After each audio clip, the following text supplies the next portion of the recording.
দিনটা ছিল পৌষ সংক্রান্তি, কিন্তু বিশ্বাস করো আমাদের এক ফোঁটাও ভোরবেলা উঠতে হয়নি, কেননা আমার শ্বশুরবাড়িতে নিয়ম আগের দিন পিঠে দিতে হয়, মানে যা রিচুয়াল ছিল সব আগের দিন হয়ে গেছে। তাই আমরা কিন্তু খুব একটা তাড়াতাড়ি উঠিনি, নর্মালি যেদিন যে সময় উঠি সেরকমভাবেই উঠিছিলাম সেদিন। তোমাদের দাদাভাই আজকে আসবে কলকাতা থেকে, তাই কিন্তু সমস্ত কাজবাজ আমি তাড়াহুড়ো করেই করছিলাম। আর এদিকে গোল্ডিকে খেতে দিলাম, ওদিকে শাশুড়ি মা সকাল সকাল পুজো দিতে চলে গেছে।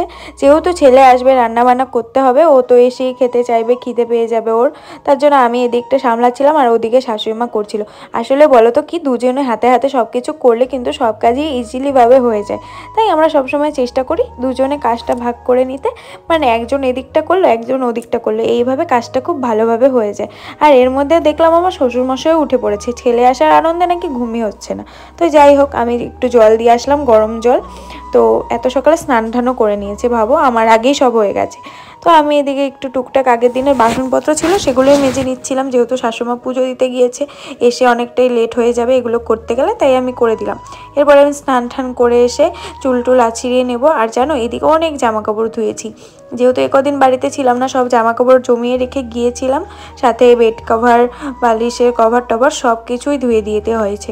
তো এদিকে সানস্ক্রিনটা লাগিয়ে নিলাম, যেহেতু বাইরে এত রোদ, আমার তো দেখে জাস্ট গা পুড়ছে। বিশ্বাস করো আমার ঠান্ডার দিনে ঠান্ডাই ভালো লাগে, গরম একটুও ভালো লাগে না, রোদ্রটা আমার দেখতে ইচ্ছে করে না।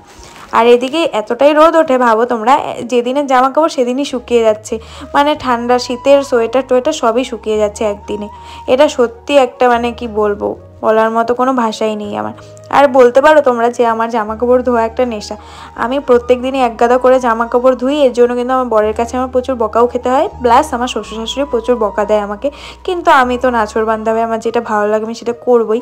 তো এরপরে চলে গেছিলাম ঠাকুর ঘরে। গোপুসোনাকে না দেখলে তো আমার একটা দিনও ভালো কাটে না, এর জন্য আমি সকালবেলা চেষ্টা করি গোপুসোনার কাছে যাওয়ার জন্য। তো আজকে সকাল সকাল পুজো হয়ে গেছে, তো তাই আজকে গোপুসোনাকে ফাঁকাভাবেই পেলাম।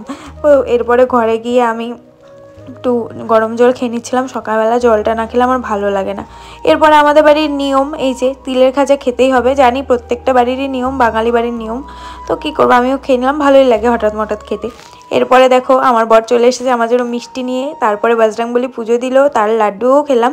এরপরে আমি চলে গেছিলাম আমার জায়ের ঘরে, আমাকে কিন্তু পিঠে খেতে দিল, যেহেতু পৌষ সংক্রান্তির দিন গিয়েছি। তো পিঠে খেলাম, বেশ ভালো লাগলো। আর দেখো তোমার দাদাভাই চা খাচ্ছে আর আমি ভিডিও করছিলাম, তার জন্য আমাকে বকেও দিল। এরপরে দেখো আমরা পিঠে করছি, আজকে যেহেতু প্রথম দিন সাদা পিঠে আমাদের ভাজতেই হবে, তো সাদা পিঠে করছিল আর আমি করছিলাম পাটি সাপটা, আর সাথে আমার শাশুড়িমা তেলে পিঠেও করেছিল, মানে পোয়া পিঠে। তো আজকে এই 3 রকমের পিঠেই করা হয়েছে, আজকে যেহেতু প্রথম দিন তো 2-3টে দিয়ে শুরু হলো, এরপরে আরও হবে, তোমরা ভিডিওতে দেখতেই পারবে। আর এখানে দেখো, এই দেখো আমার বর কাজ করছে আর আমি বসে বসে গল্প করছি। এটা